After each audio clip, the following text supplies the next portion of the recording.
Bismillahirrahmanirrahim. Assalamualaikum warahmatullahi wabarakatuh. Baik, bertemu lagi dengan saya Lutfi Rahmawati pada mata kuliah Perencanaan Pembelajaran di semester 5 ini. Pada pertemuan kali ini kita akan bahas mengenai sumber belajar. Ya. Jadi materi untuk kali ini yaitu sumber belajar. Untuk lebih jelasnya, nanti kita simak video pembelajaran atau penjelasan pembelajaran berikut ini.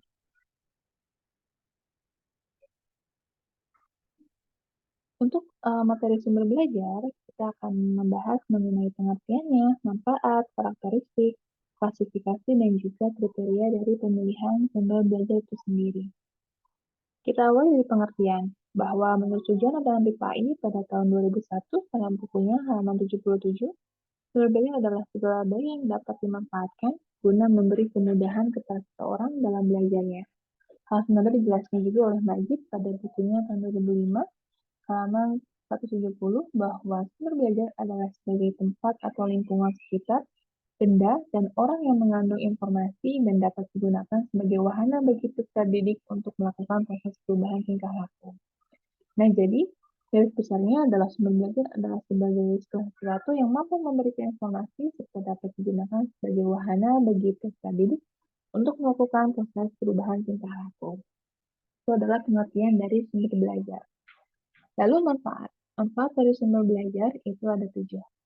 Yang pertama, yaitu dapat memberikan pengalaman belajar yang lebih konkret dan juga langsung. Misalkan, seperti kita berkarya wisata ke berkelana wisata ke pabrik-pabrik, ke pelabuhan, ya, ke kebun binatang, itu merupakan manfaat yang dapat memberikan pengalaman belajar secara langsung.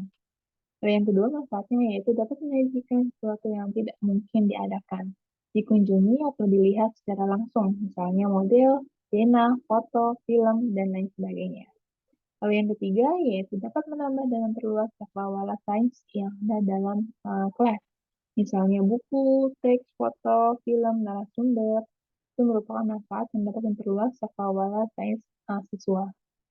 Yang keempat, manfaatnya yaitu dapat memberikan informasi yang akurat dan juga terbaru, misalnya buku teks, buku bacaan, majalah, berita, ya, itu adalah manfaat yang dapat memberikan informasi yang akurat dan juga terbaru. Lalu yang kelima, dapat membantu memecahkan masalah pendidikan baik itu secara makro maupun secara mikro. Misalnya penggunaan modul, simulasi, pengaturan lingkungan yang menarik, penggunaan yang fokus, dapat memecahkan masalah pendidikan baik secara mikro maupun makro. Lalu yang keenam, dapat memberikan dampak yang motivasi positif, lebih bisa diatur dan juga merangsang secara cepat. Ya, itu adalah manfaat yang kelima. Dan manfaat yang terakhir, yang keenam, manfaat terakhir adalah dapat merangsang untuk berpikir lebih kritis, merangsang untuk berpikir lebih positif, dan merangsang untuk berkembang lebih jauh lagi.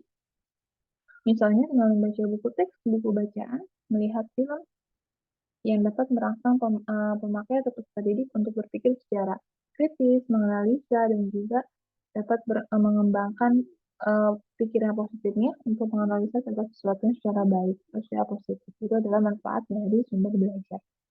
Nah, manfaat tersebut dikemukakan oleh Siregar dan juga Nara pada tahun 2010 pada halaman 128 di bukunya. Lalu selanjutnya yaitu karakteristik sumber belajar. Ada 3 karakteristik yang perlu kita ketahui dari sumber belajar itu sendiri. Yaitu yang pertama, mempunyai daya dan juga kekuatan yang dapat memberikan sesuatu yang diperlukan dalam proses pengajaran. Jadi, walaupun ada sesuatu daya, tapi tidak memberikan sesuatu yang diinginkan sesuai dengan tujuan pengajaran, maka sesuatu daya tersebut tidak dapat disebut sebagai sumber belajar. Misalnya, ada seorang ahli dalam bidang kesehatan, ya, tetapi saat itu kita sedang membutuhkan seorang ahli dalam bidang elektronika. Maka ahli dalam bidang kesehatan tersebut bukan sebagai sumber belajar kita, karena dia tidak memberikan daya yang kita perlukan sebagai di bidang kesehatan. Lalu yang kedua, sumber belajar dapat merubah tingkah laku yang lebih sempurna sesuai dengan tujuan. Apabila dengan sumber belajar membuat seorang membuat bersikap negatif, maka sumber belajar tersebut tidak dapat disebut sebagai sumber belajar. Jadi sumber belajar itu adalah memberikan dampak positif. Yang ketiga, sumber belajar dapat dipergunakan secara sendiri-sendiri ataupun terpisah, tetapi juga dapat dipergunakan secara kombinasi ataupun gabungan. Nah, itu merupakan karakteristik dari sumber belajar. Lalu ada klasifikasi sumber belajar. Secara umum, sumber belajar dapat dibedakan menjadi dua, yaitu by design atau direncanakan dan juga dimanfaatkan. Kalau yang direncanakan, dirancang khusus sesuai dengan kebutuhan pembelajaran guna mencapai tujuan. Kalau dimanfaatkan itu sudah ada dan dimanfaatkan guna menunjang proses pembelajaran. Bedanya adalah, contohnya kalau direncanakan itu seperti modul, buku pelajaran itu kan sudah dirancang terlebih dahulu ya, dan juga dibuat khusus untuk tujuan pembelajaran. Tapi kalau misalkan dimanfaatkan, contohnya kalau karya kita ke kebun binatang, ini memanfaatkan kebun binatang yang sudah ada, nah itu merupakan sumber belajar berupa by utilization atau dimanfaatkan. Contoh lainnya misalkan di pelajaran ekonomi, kita ada materi mengenai pasar.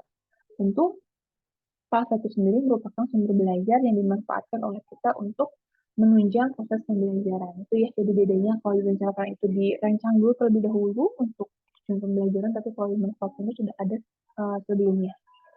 Seperti itu. Lalu klasifikasi selanjutnya itu menurut Association for Educational Communication and Technology. Itu ada 6. Yang pertama pesan, orang, bahan, alat, teknik, dan juga lingkungan. Nah, untuk penjelasannya bahwa untuk pesan, itu intinya berupa maknanya informasi. Maka contohnya adalah kurikulum, silabus, cerita. Kalau misalkan orang, itu intinya adalah penyampai informasi. Siapa penyampainya? Belajar penyampai misalkan pengajar, dosen, ahli, yang merupakan sumber belajar berupa orang. Kalau yang ketiga bahan, itu intinya bahwa bahan itu berupa perangkat lunak, misalkan video, slide, audio, itu ya bahannya, PowerPoint. Alat, kalau sumber belajar alat ini lebih ke perangkat kerasnya, alatnya, seperti proyektor, laptop, TV, DVD, itu merupakan alatnya.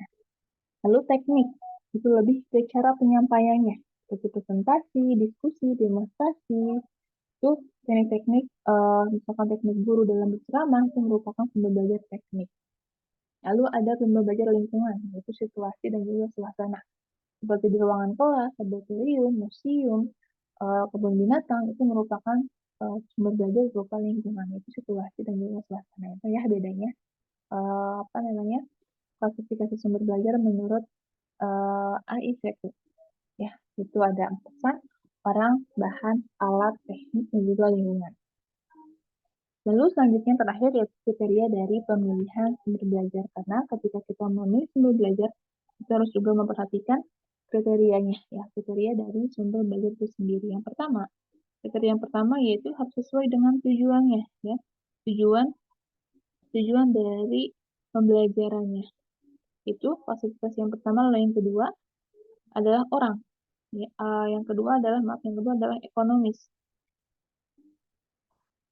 Klasifikasi yang kedua ada kriteria yang kedua yaitu ekonomis, ya. Jadi jangan memilih sumber belajar yang tidak ekonomis, ya. Kalau misalkan ekonomi kita atau biaya kita tuh sedang tidak stabil, ya, maka pilihlah sumber belajar yang benar-benar ekonomis. Misalkan kita itu butuh materi pasar, harus pasar itu jauh dan juga membutuhkan biaya.